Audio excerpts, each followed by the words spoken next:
Alpini, studenti e Shoah, una miscela emozionante e profonda che aiuta i giovani a tenere sempre viva la memoria del passato. Il gruppo Alpini di Marchesane ha contribuito a organizzare un incontro per parlare della persecuzione nazista contro gli ebrei tra gli studenti bassanesi e alcune figure protagoniste.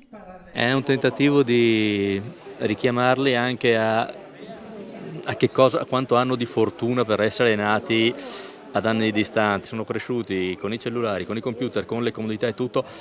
Per loro è ancora più faticoso riuscire a ritornare a quell'idea anche solo con la mentalità. È per questo che li ho invitati a dire: andate a vedere Dachau o la regia di San Sabba o un qualunque altro lager. Il vero protagonista, che ha tenuto le centinaia di giovani presenti con il fiato sospeso, è stato l'alpino Pietro Piotto, centenario, sergente degli Alpini, commovente nel suo racconto dell'incontro con il capo del campo di prigionia in cui era rinchiuso. Io sono malato. Cioè, vi sono là, non sono per le polizie della stanza, dello stanzone, ma sono ammalato, sono a casa unico, ammalato. E lui, come risposta, non ha mica usato la bocca, ha usato una mano e mi ha dato una sperma, ma così forte che non so come ho fatto a rimanere in piedi. È stato molto interessante, è stato un bel incontro, ci ha fatto capire molte cose. È giusto ricordare, quindi parlarne? Ma sì, è giusto ricordare queste cose per non farle riaccadere. Molto interessante. Ti aspettavi questo? Sì, ho già fatto incontri con la scuola così.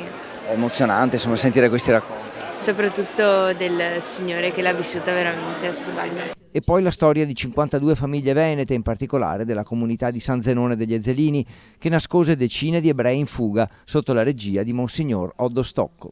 Ha chiamato il papà per chiedergli se poteva ospitare 3 persone che erano sfuggite al rastrellamento, provenivano sicuramente da Possagno presso un'altra famiglia e il papà ha detto: ma come faccio, cosa facciamo, siamo poveri e sposati da poco, è per la vita. E il papà ha detto: sì, è per la vita.